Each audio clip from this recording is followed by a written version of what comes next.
PK52, the Saturday morning meeting, the third and unfortunately the last episode right now with Miles Copeland. And we were talking and we wanted to finish up by moving a little bit away from this social side and developing your own market into what's happening right in your dealership. Your service department is full of people every day. Some are happy, some are not as happy, some are angry that something can go wrong with their car.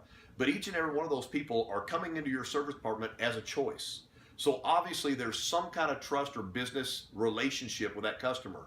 The salesperson that nurtures the massive and thousands of customers that comes through service is going to lead the board in the dealership. You're going to be the best salesperson in your market area, if not in the district, the region, maybe the United States. Think about the massive numbers of service customers every single day that are driving a car that you would love to have for your pre-owned lot. So Miles, a little background of, you have service experience, yes? You know, I got into the business in service. I started a different route. I walked into the dealership and I started on the service drive, and after spending some years on the service drive, and the success there was I didn't know any better. I didn't know how not to take care of people. That had been my background in sales, and so we wanted to just learn how to take care of the customer. And it was from that way that I came. So I started at the back end. I'm a fixed ops in the background, and then I came to the front end, and here I am today. There are so many opportunities in the fixed operations department. And I know we tell you, I tell my staff, the person who really wants to be successful in this business, and I mean a career-minded person, is the person that will go back to the service department and linger. Say hello, offer a soft drink, offer a cup of coffee. How many people are standing around waiting on a shuttle van? Why not put them in a car and just take them down the street? Run them to their office, strike up the conversation. And as you're doing so, now you start to develop relationships. One, you'll find out what really brought them into service. Two, you might ask them, do you have any interest in selling your car? Most people will say no, until you say, if I gave you enough money, would you sell your car? And that answer is usually yes. If I give you enough money, you'll do anything. All we need is the yes. Once we open that door and open that conversation piece, now we're off and running. But we shy away from the service department because, as you said, we believe that people aren't happy. Well, I look at the service department as an opportunity to play hero every single day. I can go there and I can make somebody's day better. And if I make them better, I'm a hero.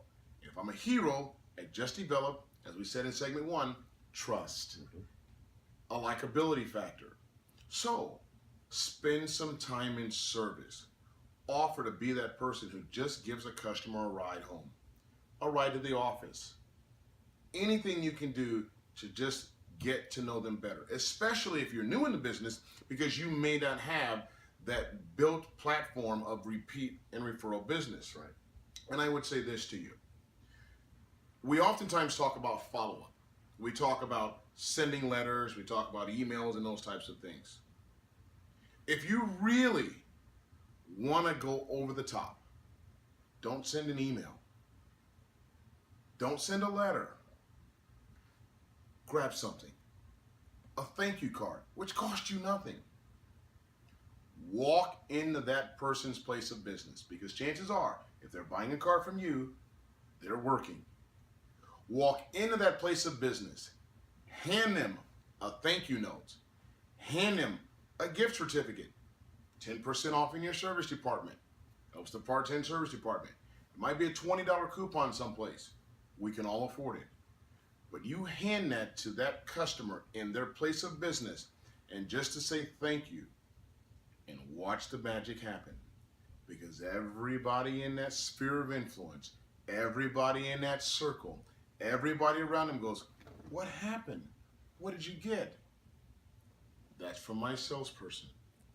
And they immediately start thinking about their experience. Well, their salesperson didn't say thank you. They didn't come in their office. They didn't bring them anything. You see, in our business, we have to sell ourselves. We have to be different. We have to separate ourselves from the masses. And the person who does the little things, like saying thank you, It's the person that's going to take the advantage and take the lead. You know, you know how I feel about you guys, and the reason I do this every week.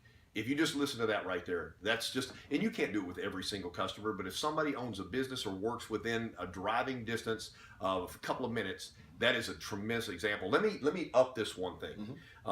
You know, I try not to show a lot of stuff about what I did because it's all about what you guys are doing right now. But all of my high-end customers, the customers that were customers I knew I could get back again, I would try to pick their cars up for their first oil change. I would get the car detailed and I would take the car back to them. I tried to schedule that on my day off. And, you know, I walk into some guy who has an office with 50 associates. He owns the business. I go pick up his Tundra.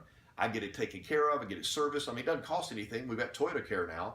I bring it right back to him, and I socialize in the office for a few minutes. What Milas just told you is exactly the same thing. It's that extra effort that nobody expects. And in today's world, there's less of that than ever before. Would you agree? I completely agree. So we've given you a couple of examples to sell yourself, and if you're starting in a business service department, real quick math. You know I love math. 4 service riders are going to produce about 25,000 ROs a year. When's the last time you had a year in the car business and had 25,000 ups that were all driving Toyotas? They're right in your service department right now. If there's 8, you just double that number. That's pretty easy. Miles, you want to close us out? You know what? You get so much knowledge from this gentleman sitting next to me. And I say this sincerely. He is a true friend. He is a brother, but he is a wealth of knowledge. If we could go back 20 years, 2 decades plus, and do the little things that we have tried to share, and he shares with you and I share with my staff, we would have already retired. But we love the business and we love what we do. Never take a day for granted. Never take a customer for granted. Never miss an opportunity. Whether you're at home, in your car, or walking down the street, there's an opportunity to do business. It's just up to you whether or not you choose to do it.